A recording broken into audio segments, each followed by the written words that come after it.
Okay, so yep, we are there, and we got that up. Okay. So last time I left you on this cloying question in your mind, and you were going, "Oh my goodness, what was this all weekend long?" You couldn't even enjoy your weekend, could you? I know, because your life just revolves around organic. All right. So, what is this? Let's go ahead and have you do it. So, draw the complete detailed mechanism for the alkoxy mercuration part of this reaction and predict the major product. Notice you do not have to do everything in the reaction. What part do you have to do? The alkoxy mercuration portion, right? Can anybody tell me what does that mean about step 1 and 2? Do you have to really do anything with step 2? No. No, there's no mercury in that step, right? That's definitely not mercuration, is it? That, in fact, would be our reducing conditions. Remember that question I asked you? Yeah, a purpose. Oh my goodness. It's like there's an overarching theme in planes. Okay. So, you should have had a pretty good start now. Now, what are we doing here? Well, we're going to be doing an alkoxy mercuration, right? And so we're going to be adding a mercuration and then an alkoxy group over there, right? Okay. And so what does the mercuration look like? This is the mercuration right here. So remember, you have the mercury, and then you have two alkoxy groups on each side. Notice right here, they're again electron withdrawing groups that can leave very easily and be very stable when they leave. Okay? That's actually why they're these groups, like acetate, right? Acetate is quite stable as acetate. Okay? All right. And so the mercury here is going to have a pair of electrons. It's going to be deficient with its charge, right? It's going to be electron deficient. And so it does this same attack we've been doing on all these other mechanisms so far, right? And so it's going to attack. It's going to pull electrons into a bond with the mercury. This acetate group right here is going to leave. And then the lone pair on the mercury is going to go ahead and put electrons onto what would start becoming the electron deficient carbon, right? Okay. And this is going to give you that three-membered ion in this case. And it's going to have a positive charge in this case, which is the mercury. Now, one of the reasons that mercury is important in this is where is mercury on the periodic table?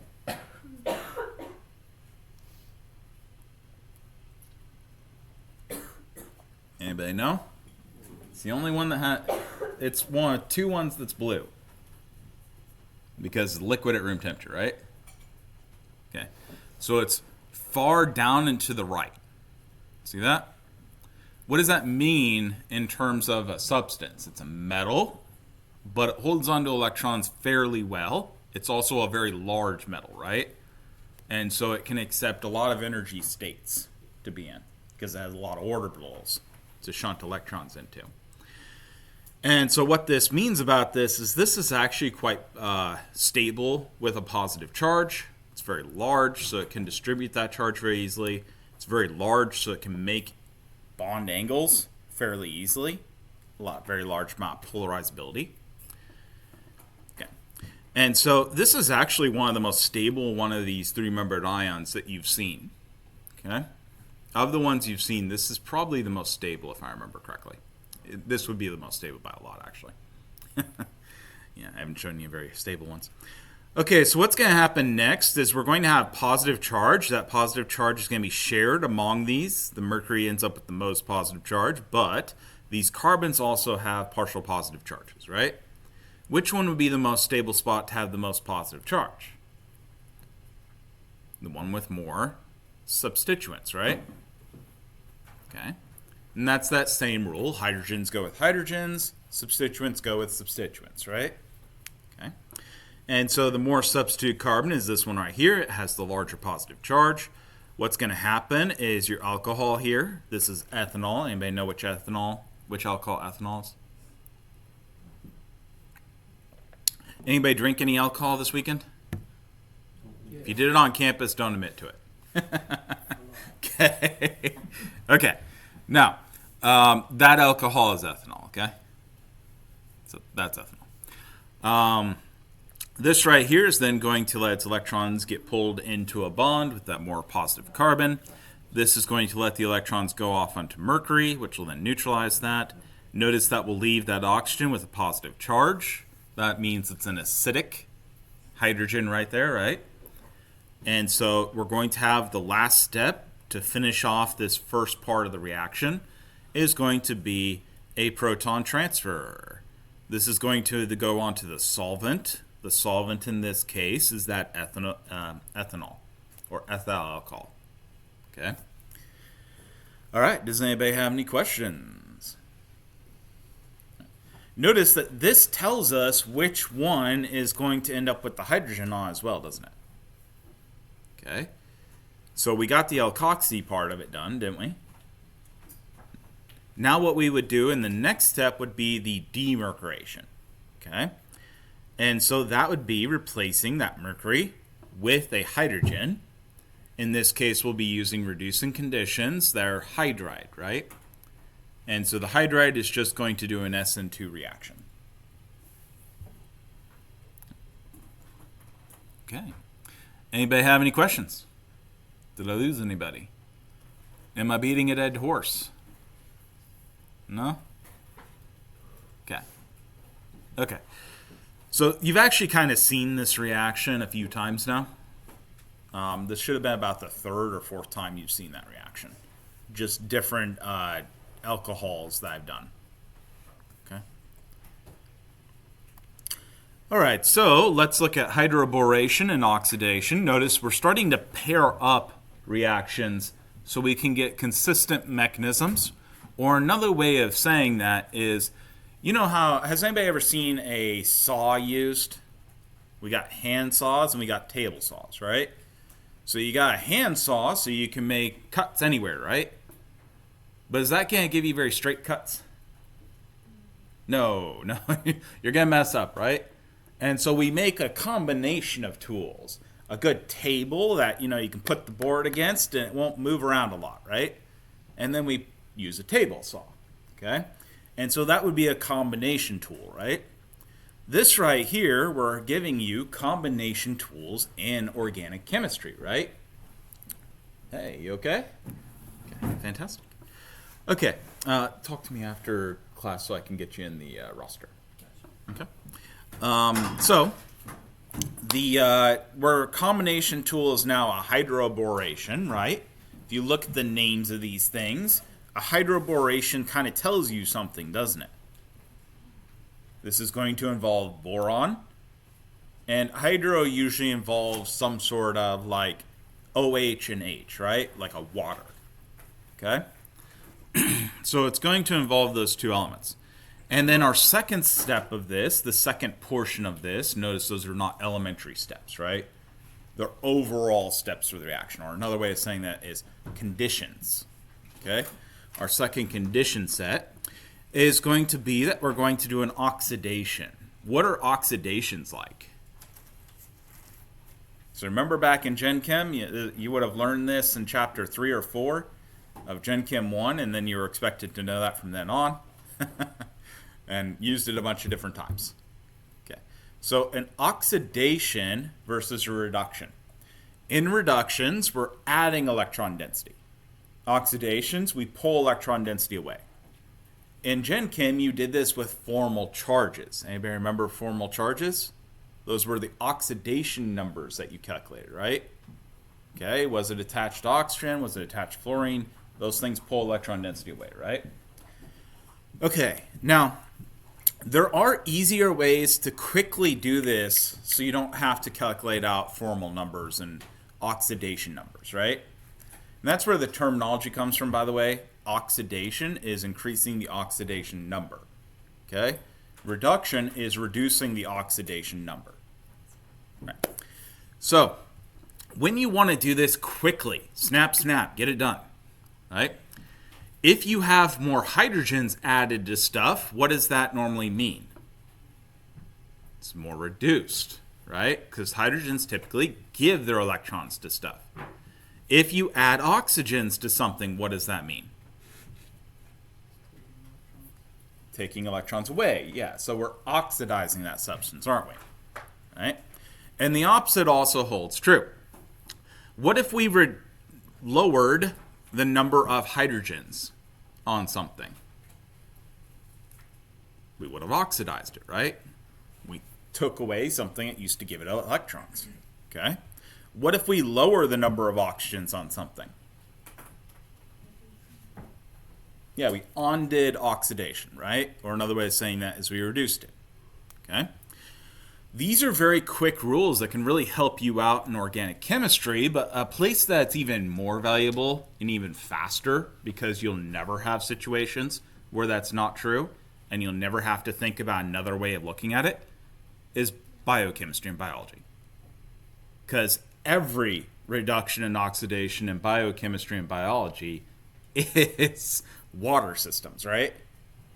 They're all water systems. There's no non-water systems in living organisms. And so when you're talking about most conditions in the world, about 90% of conditions in this planet, they're water systems. When you're talking about life, it is always a water system. And so all of those systems, it's always hydrogens and oxygens. If you can just count up your number of oxygens and hydrogens, you always know oxidation or reduction. Okay? And you know which one it was done to. Because the hydrogens would have increased or decreased, or the oxygens would have decreased or increased. Okay? Okay, so it's something to remember. Anybody taking MCAT? No? I just gave you a huge helper, by the way. Okay? Very, very useful. Okay, so this right here is going to be this hydroboration reaction. This is the overall what's going to happen. What type of reaction is this, by the way?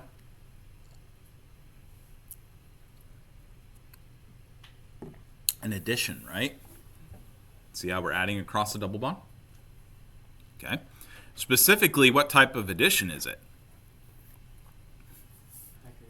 A hydration. Yeah, see the name of it right there, the hydration?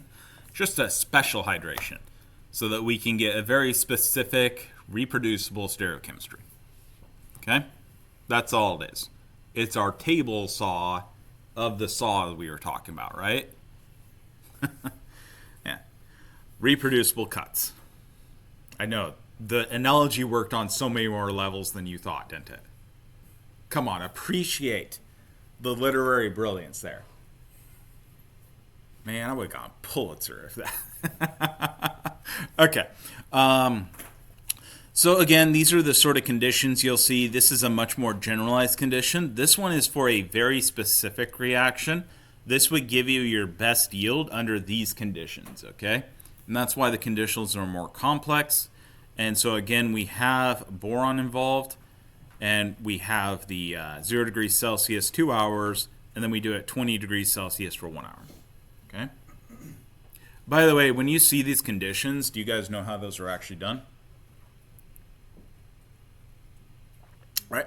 Number one, you hire somebody that has an undergraduate degree, or you get somebody to do research that has an undergraduate degree. Yep. Sit here, timer. Keep it at 0 degrees and put an ice in it, and then raise it to...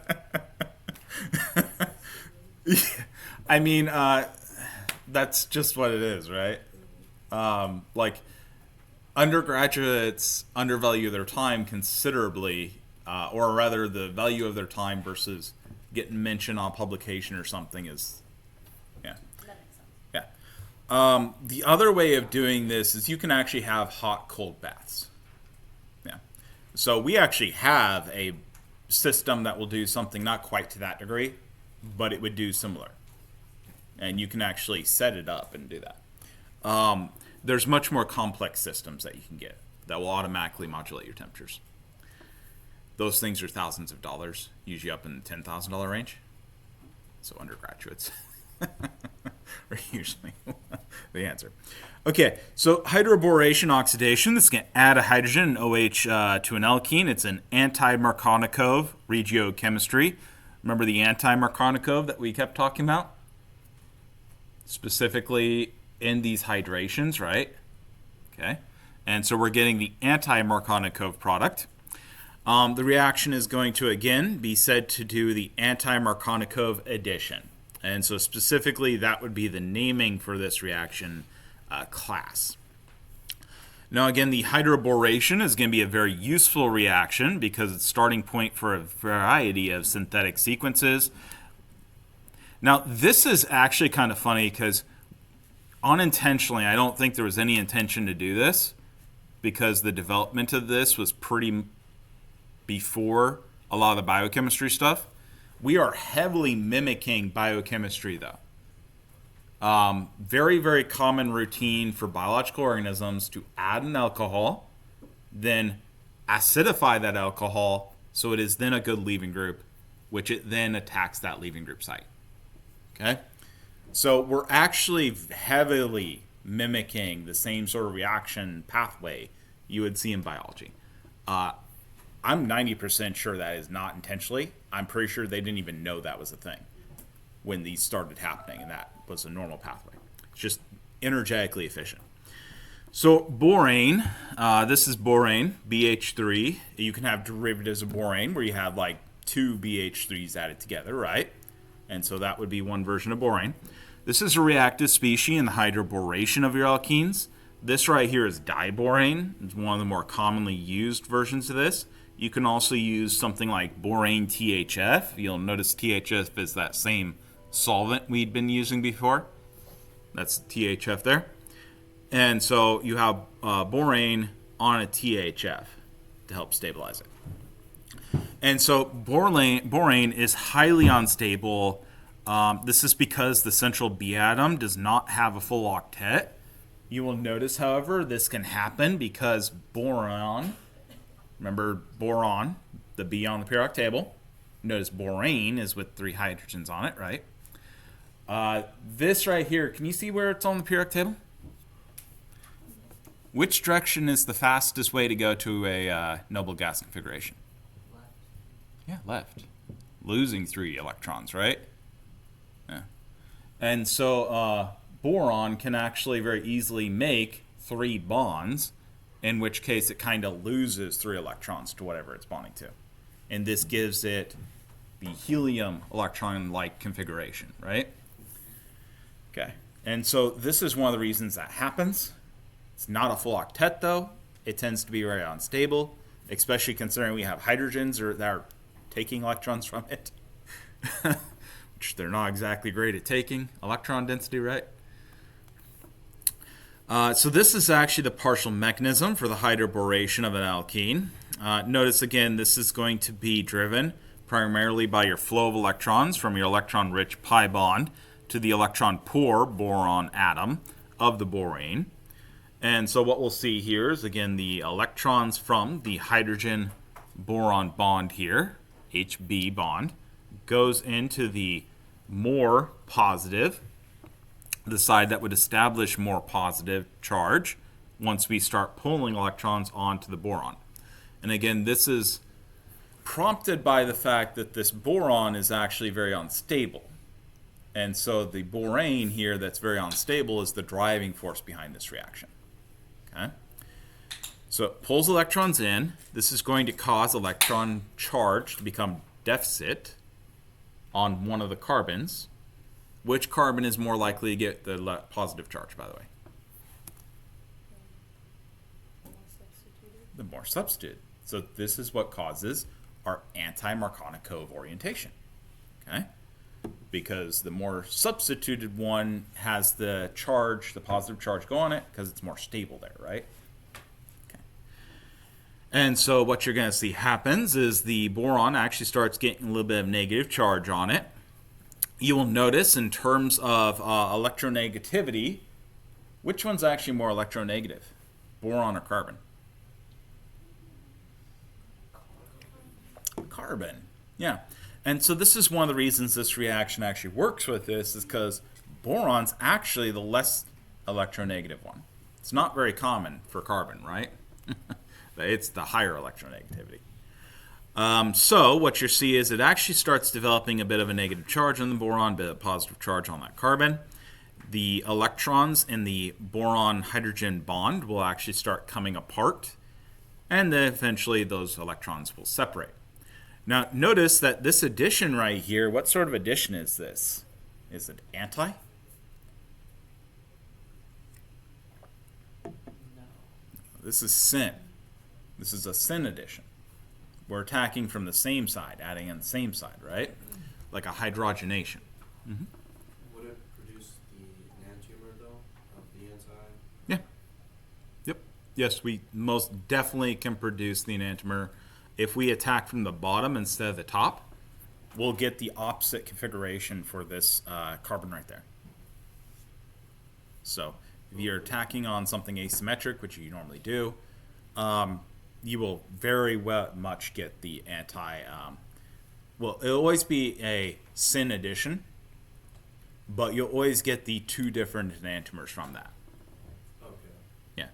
So you'd have the boron down here, and you'd have the hydrogen down here if it attacked from the bottom.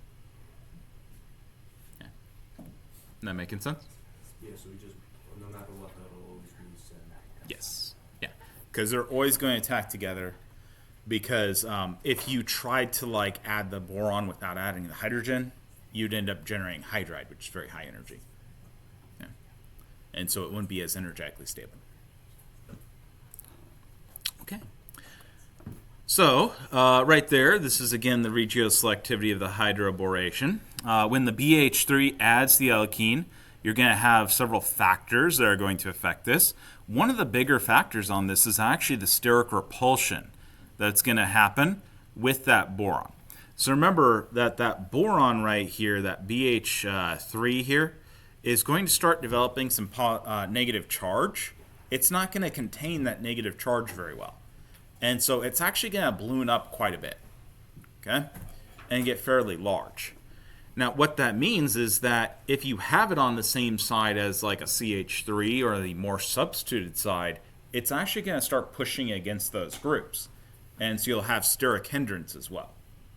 So you have two factors that are actually playing into this. You have the charge.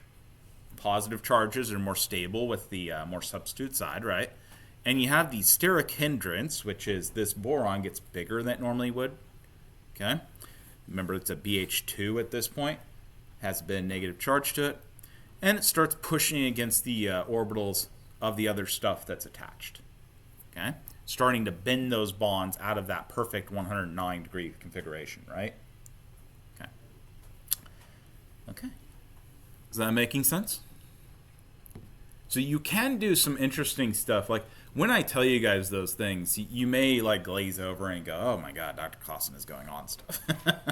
But remember, when you have differential forces that are working on something, you can push things in one direction or another, can't you? Okay? Okay. If you want to manipulate things, it's the cracks you target, right? Where you have different forces interacting. Okay? And those are always places you can manipulate stuff. Now, this is the production of the alkyl borane, dialkyl borane, trialkyl borane. So right here, this is actually a bulkier boron containing group. It's going to add to this carbon atom right here. And so right here we have that syn addition of the H and BH2. And what we're going to notice here is that, again, this would be a dialkyl borane right here. And so when we look at this, we have a boron attached to a carbon. Does that necessarily mean the boron loses its ability to react? No, it's still quite unstable, right? No, notice it hasn't changed a huge amount from when it was the BH3. Okay? And so this right here can actually undergo this reaction again. And so again, it's even bulkier now, so it favors that syn addition on the less substituted side even more now. Okay? Because it's even bulkier. And then we'll get it where it has two substituents. This is going to give you the R2BH. It still has a hydrogen. It can still do that same attack, right? And so what we'll see is we can actually undergo the same attack again. Again, we do another syn addition. And this is going to give you the R3 B where they're all attached to that boron. Okay? And so you branched off the boron with three of the same group in this case, but they could be different groups. It doesn't matter. As long as you have double bonds. It'll be a population distribution. Anybody have any questions about that? Notice again, it can do those attacks over and over because it's trigonal planar, isn't it? So it's a flat triangle. So it can attack any one of those sides. Okay? Okay, and so this is going to be the next step here. We have an oxidation. This is, again, oxidizing conditions. Anybody know what this is called? Anybody cleaned your wounds? Yeah, hydrogen peroxide, you got it. So we have hydrogen peroxide under basic conditions, which is actually the more typical conditions to see it under in water. We go ahead and put that. It's a pretty good oxidizing conditions, but nothing crazy. Okay. And so what we're going to see here is that's actually going to add OHs onto this position. Note, we don't necessarily have to finish this reaction off with an oxidation with oxygen. We're doing that because we specifically are trying to generate the anti-Markovnikov alcohol. And the alcohol is the more typical one that you would see for this because alcohols are extremely nice groups to do other reactions with. Okay? They're great target groups. Very, very biochemistry reminiscent, by the way. Okay? If you just take this boron right here and go enzyme, you have a biochemistry reaction. Okay? Okay. So we're going to add an OH to that side. Notice that is the hydration step. That is the hydroboron or oxidizing step of this. Note that this is actually going to end up taking this boron and adding OHs to it, which will completely destroy its ability to go backwards in this reaction. Okay. All right. This will be the cis to the hydrogen, same side as your hydrogen, because the boron actually dictates how that attacks across there. Okay. All right. Let's go ahead and look at that mechanism. So what we're going to have is we're going to have the OH. Anybody see that? What the heck is that? Just threw something at you. How is that being generated? First off, is that stable enough you could just buy that somewhere? No, it has a negative oxygen bond to another oxygen. It's definitely not stable, right? You're not buying that in a bottle. What you're doing is you're generating this in situ, right, in solution. And you're doing it under these conditions here. That is actually the hydrogen peroxide acting as an acid, losing its hydrogen to the OH minus, right? Leaving you with the peroxide ion, okay? Yeah. And so that peroxide ion is going to undergo coordination. Coordination is where you donate the two electrons that will form your new bond, right? From this oxygen onto the boron right there. That's going to give it a negative charge. And so the electrons that are from this bond that was in the carbon-boron bond before are going to transfer up onto this oxygen here that is now less electron rich than it would normally be. Because remember, oxygens have very high electronegativity. They're usually quite electron rich. This is less so than it would normally be. And so this is then going to give its electrons into the bond with this oxygen. This is what's making it a lot less electron rich than it would normally be because it's bonded to something with the same electronegativity that can actually pull its electrons equally. And so this is going to come off as hydroxide. Note that will regenerate your hydroxide. And so this is a base catalyzed at this point, right? And this is going to leave you with an oxygen that has now been inserted in between the boron and your ring. Okay. Notice that your configuration is entirely retained, isn't it? We had no attack from the opposite side like an S and 2 or sign. Yeah. We've literally slid an oxygen into the bond, haven't we? Okay. Okay, so the next part of this, we're just going to do the exact same thing twice. So we have these two other rings, these R's here, right? So we're going to have more of these peroxide ions that do the exact same reaction over here and over here. And so we'll get this right here, which is your trialkyl borate ester. Borate is borane with the oxygens instead of the hydrogens. You know how like acids were 8 when you reacted them? Okay. Okay, so this is going to give you this same thing with 3 of them on there.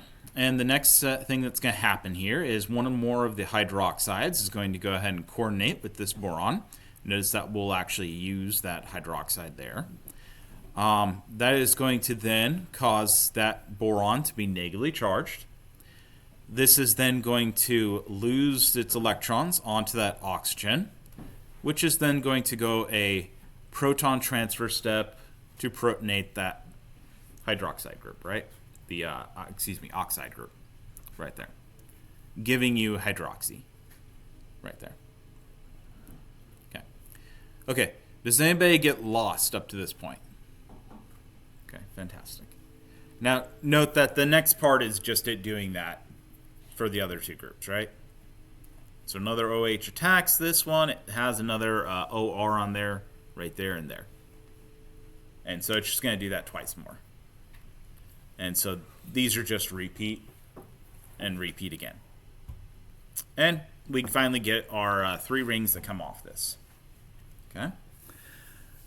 Anybody have any questions? Lose anyone? It seems long, but that's just because it does everything 3 times, right? Yeah. Okay. Let's try it out then. Prove to me that you understood. Considering the following reaction, draw the first step of the hydroboration mechanism, and then draw the trialkyl borane product. B is then draw the product that is formed from the oxidation step.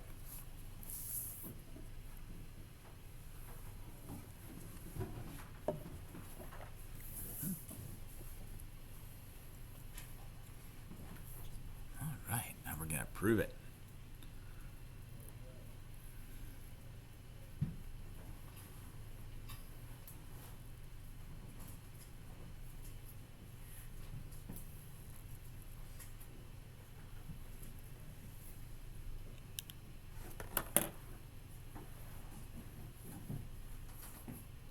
Okay, I'm going to give you till 17, then I'll start sort of going.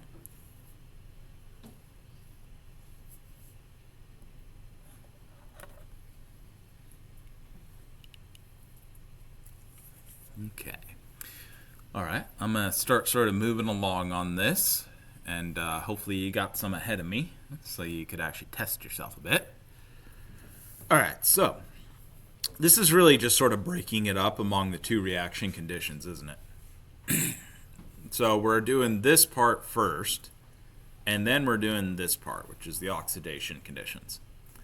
Okay. So first thing we're going to do here is we're going to add across this bond here with our borane, and that's going to be that hydrogen boron bond that will end up breaking, right?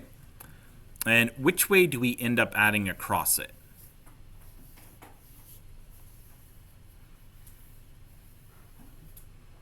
Does the hydrogen go with the more substituted or less substituted side? More, yeah, and the boron ends up going the less substituted, right? Okay, so the Markovnikov addition would have been the hydrogen with the other hydrogens, right? We have the anti-Markovnikov. This is the hydrogen with the less hydrogen side. Okay? All right, and this will give you that other enantiomer, but honestly speaking, whenever you do these, you're best off just drawing one of the enantiomers and then saying other enantiomer, because all you ever do is just flip these shaded in ones with the dash ones, right? So draw it one way, then if you ever need to express it, draw the exact same thing, erase the wedges, put dashes. There you go, okay? That's how you quickly do enantiomers, right? Copy, paste. All right, so that's going to give you this product right here. Hopefully everybody's okay with that so far. And what we're going to do then is we're going to take that product and we're just going to get the same thing 3 times on it, right? So that boron ends up forming the exact same thing with the same carbon group, these R groups right here, 2 more times. And so that right there is your product. Okay? This being the R group. And most organic chemists would express it like that because why in the heck would you write out the same thing 3 times? That just seems like a lot of work, doesn't it? Okay. Okay, anybody have any questions about that? Fantastic. All right, so the next thing we're going to do is we're going to undergo the oxidation conditions. And so all you're required to do there is just the product, right? From that oxidation step. And so the boron here, we erase that boron, and then we put an OH. And that gives us our product, right? Because this one maintains that same stereochemistry, doesn't it? We literally just replace the bond. Notice this is very different than an SN2 or an SN1, right? So, yeah, we substitute and we change that group out, but it's going to maintain the exact same stereochemistry. Okay. All right. Anybody have any questions there? Lose anybody? No?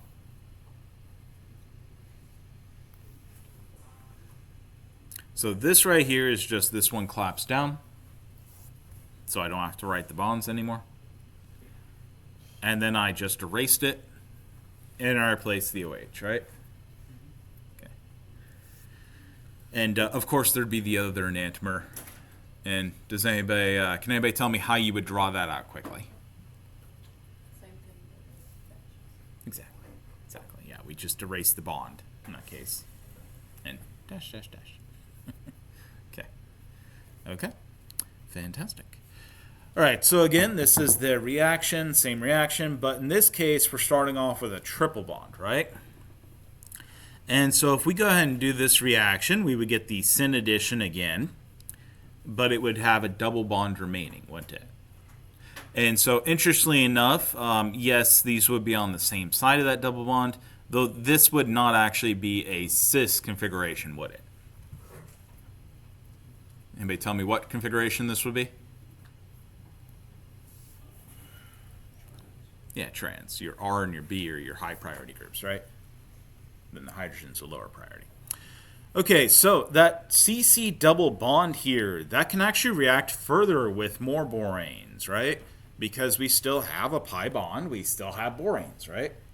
And so we can actually get a mixture of products here where we get addition across the double bond, and then we get another borane attaching, another one of these attaching to the same borane here for our BR3, right? And so we would get a whole series of these adding together in different sorts of configurations, right? Where we'd have some of these that still have the double bond on here for the R's, and some of them that have, have been done all the way down, so we have 2 of these B's attached, with some of them being BH's still, some of them being BR's. It would be a hell of a mixture if you just stopped right here, okay? I would not recommend trying to purify out specific products, but if you wanted to try, you probably could, to a degree. This right here, how can we avoid that mixture of products here? We can actually use a much larger, bulkier borane group to start this with that already has substituents. So essentially what we're doing is we're just blocking off 2 of the sites that we would have been able to do that borane reaction, right? And so we can only do one of the borane reaction, one of the hydroborations, right? Okay. See that? So we blocked off 2 of the sites. And now we can no longer do that reaction for those other 2 sites. Okay, okay, so when we do the hydroboration, we'll again add. We're going to add to the less substituted side with that borane, the disamyl borane. And this is then going to give you the oxidation next. So we do the oxidation. Notice that if we do the oxidation here, we're going to end up with a double bond right here that we do that oxidation on. That's going to give you an enol. Now, why is this not adding a second time to that double bond? Because of the bulkiness. Yeah, the bulkiness, exactly.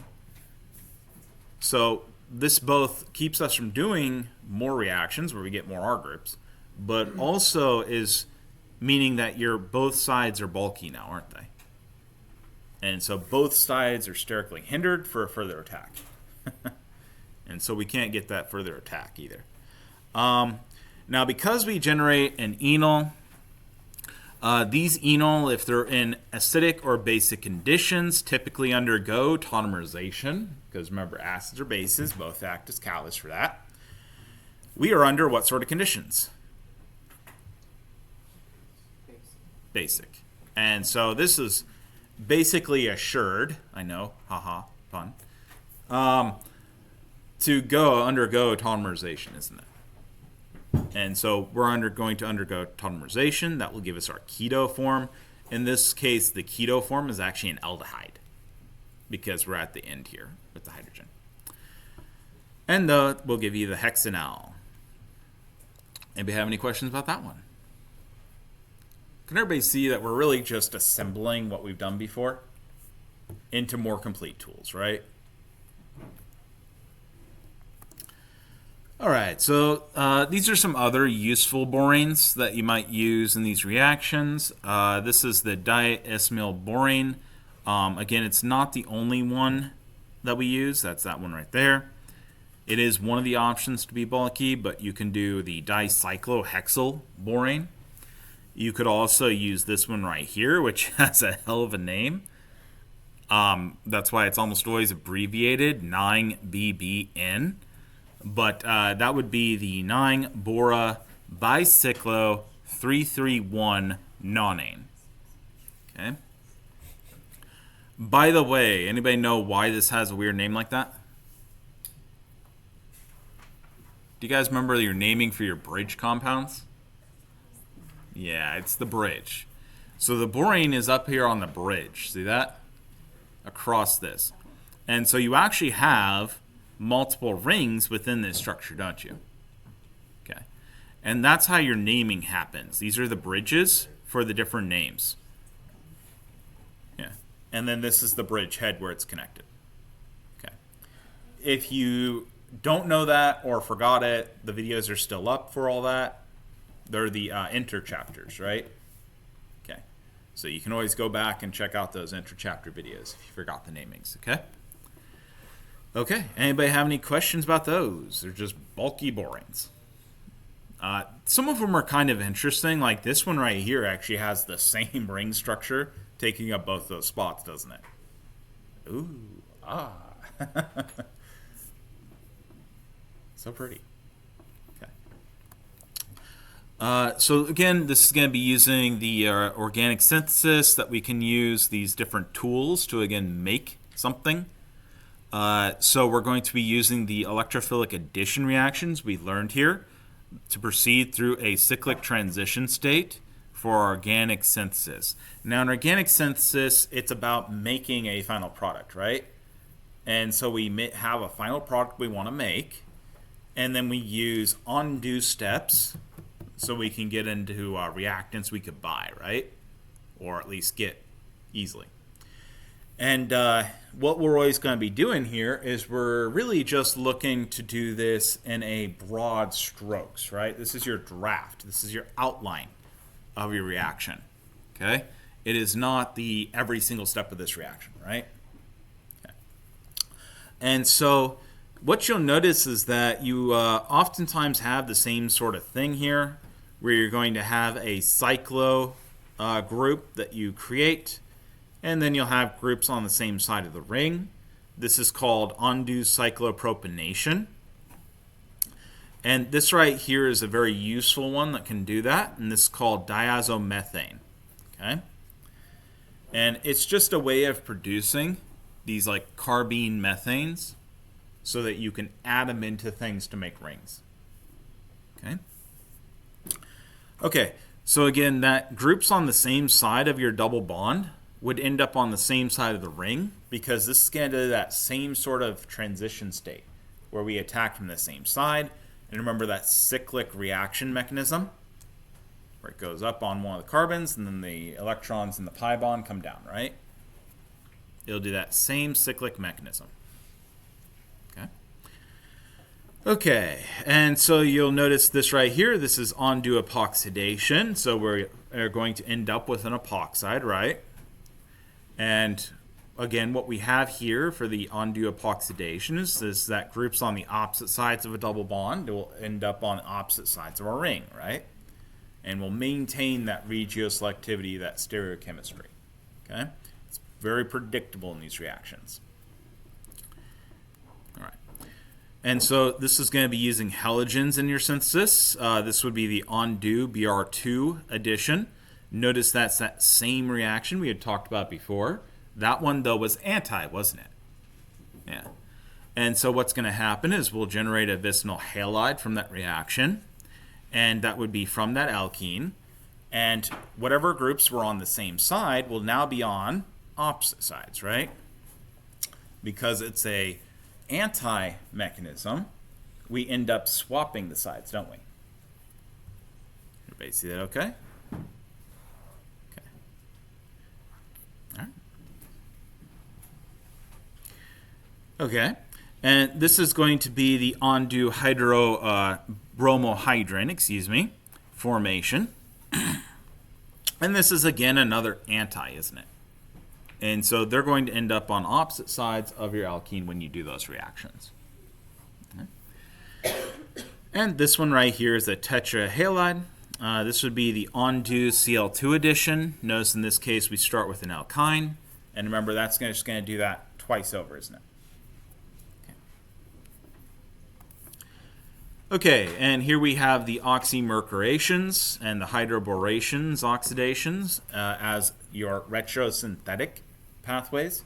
So you can easily do this. By the way, this approach to chemistry is typically considered what's called click chemistry. It's very analogous to taking like Lego blocks and just snapping them together. Or snap chemistry is what it's also taught sometimes called. And literally you take parts of reactions, you clip them together, and it gives you your reaction pathway. Then you reverse the whole thing, right?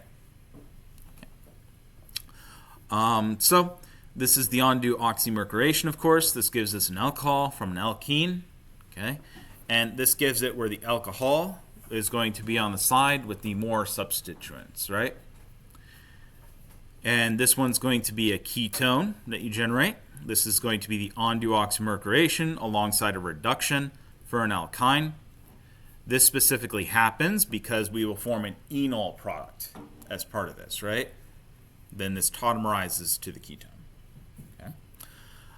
This one right here is going to be giving you an alcohol. This is the hydroboration oxidation, so we're undoing that. And that's from an alkene that gave you originally the alcohol, but what's different about it?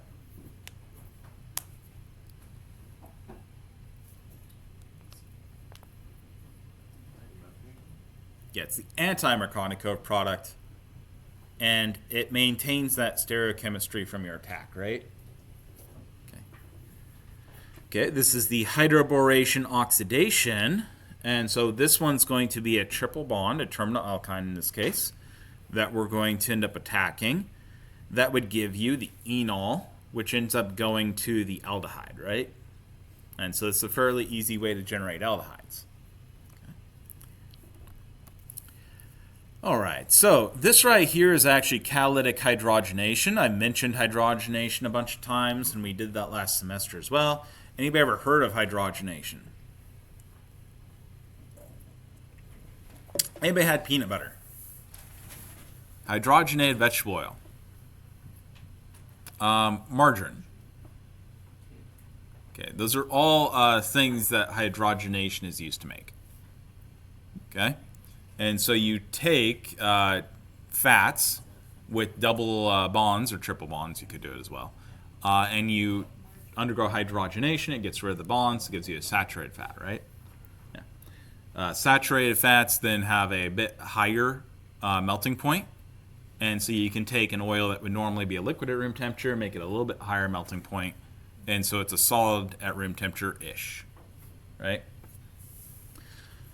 Okay, so this is catalytic hydrogenation.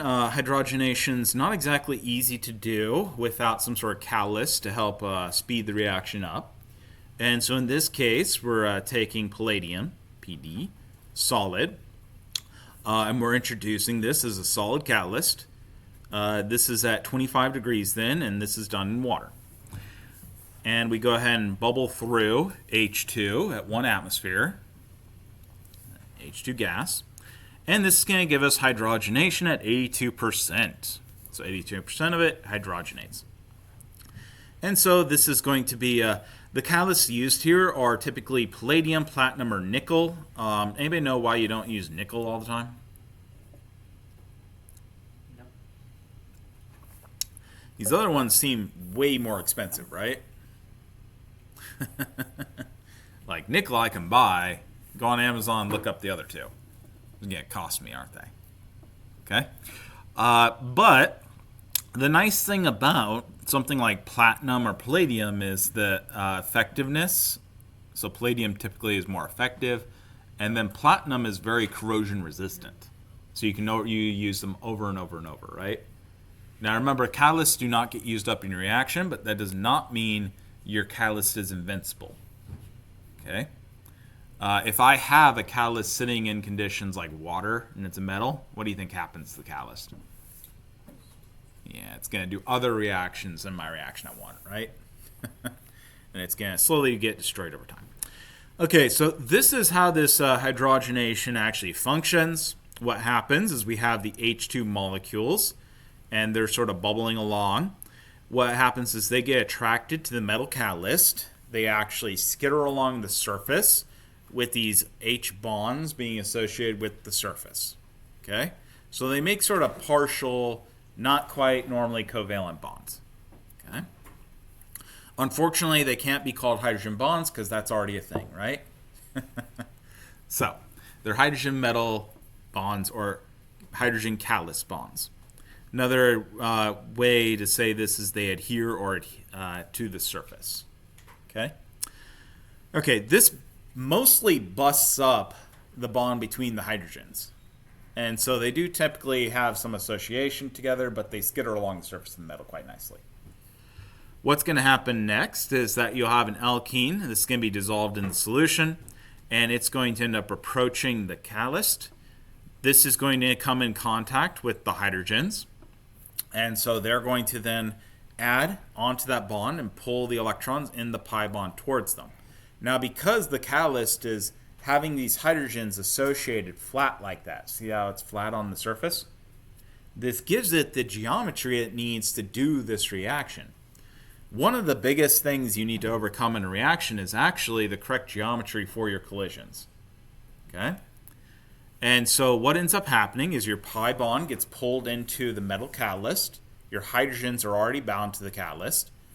And this aligns the hydrogens and your pi bond to associate each other flat so that they can react in every collision. Okay? And that means the effective collisions go way up and your reaction speed goes way up. Right? This is how most catalysts actually work, is it just orients your reactants in the correct directions. So that every time they collide in the correct orientation.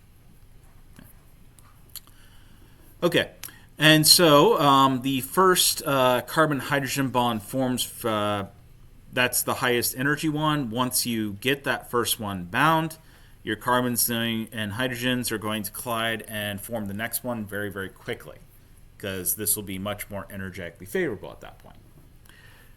That will then give you the hydrogenation. Notice the hydrogens always add on the same side. Yes, that does dictate the stereochemistry of the other stuff. If you had any stereochemistry, normally these don't generate stereochemistry because you don't normally have, di-substituted carbons for everything. So if there's already a hydrogen on one of these carbons, that doesn't give you a chirality, right? Yeah. So more often than not, it doesn't give you any new chirality, just because you're adding hydrogens in this case, right? Yeah. But if for whatever reason this is something that was already dye substituted, then you would generate chirality, right? Okay. And so this is right here, the calic hydrogenation of alkynes. If we go ahead and do the hydrogenation of an alkyne, what we're going to see is we will actually, more often than not, go ahead and hydrogenate the entire triple bond away. We won't get a double bond. Okay? And we just hydrogenate and then hydrogenate again. All right. You will need excess of the hydrogen to do it. If you don't have excess hydrogen, you will get a mixture of double and single bond. It'll depend a bit on the stability of that double bond, how much of that you would get. Okay. Now, if you use a stoichiometric amount of hydrogen and a poison catalyst, you can actually selectively get the double bond out. Okay. And so, can anybody tell me what a poison catalyst might be?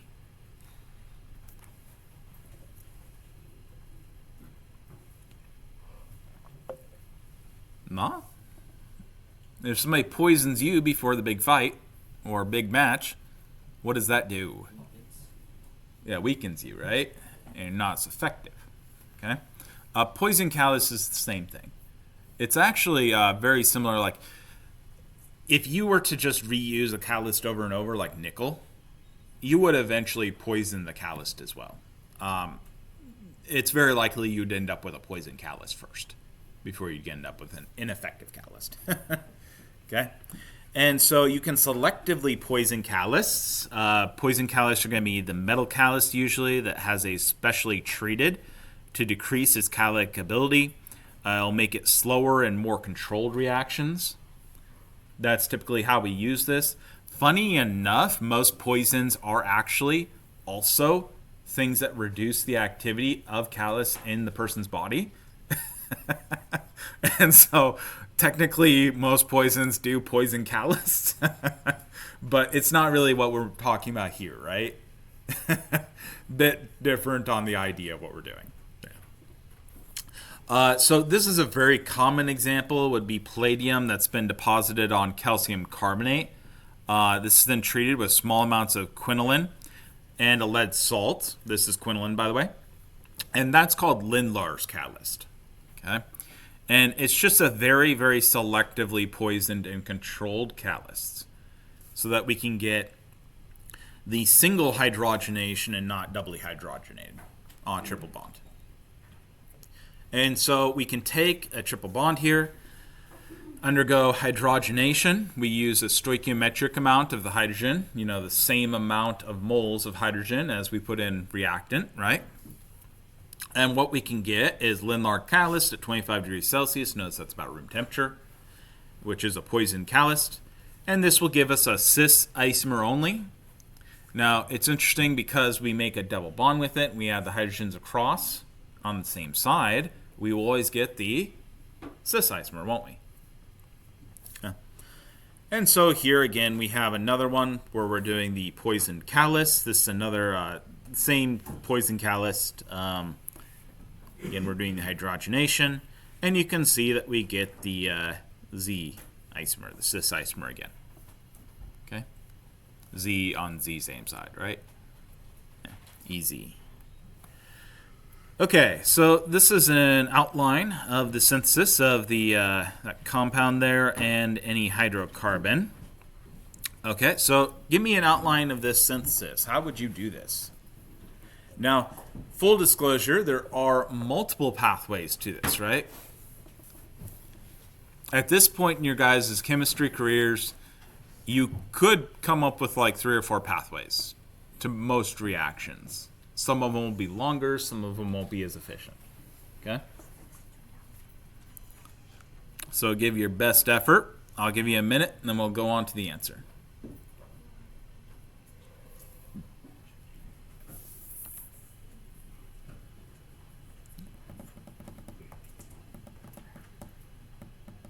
I want that product. Give me that product.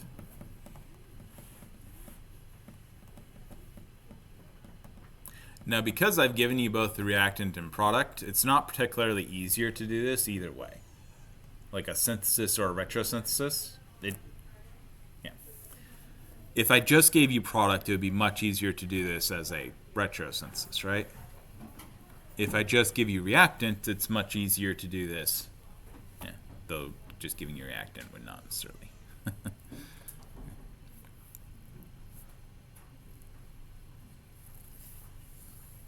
But probably mentally most organic chemists would go for a retrosynthesis here and then convert it back to a synthesis.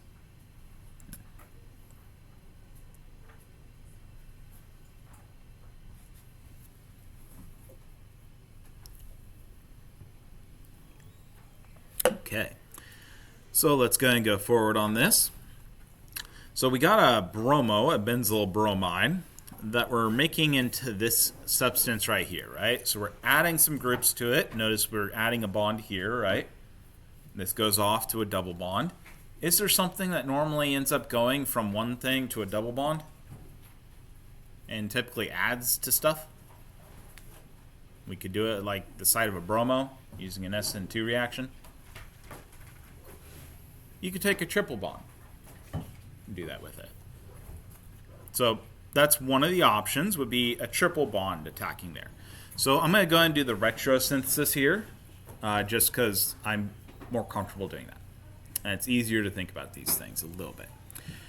Okay, so we want this bromo, right? Okay. And so what we can do here is we can take this double bond right here, that right there, and we break it.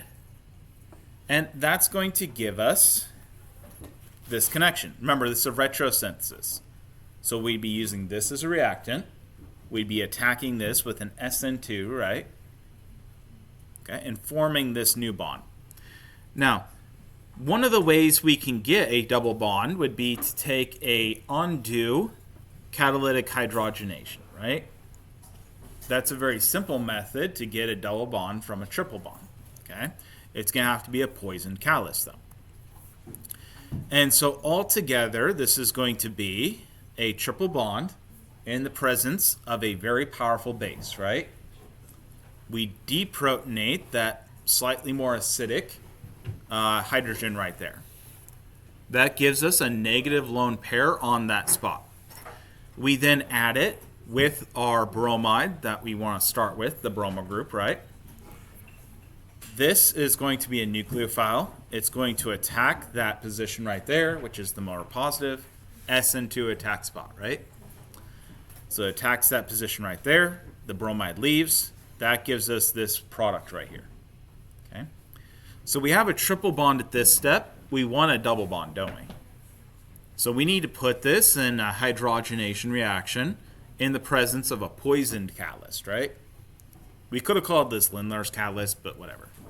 Okay? Or just poison catalyst usually works. You just want to let people decide on their own. What do you have at the lab? And so this is going to give us our double bond.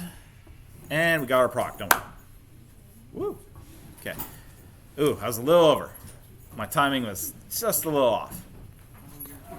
Okay. You all have a great day. I will see you next time, Wednesday. Huh?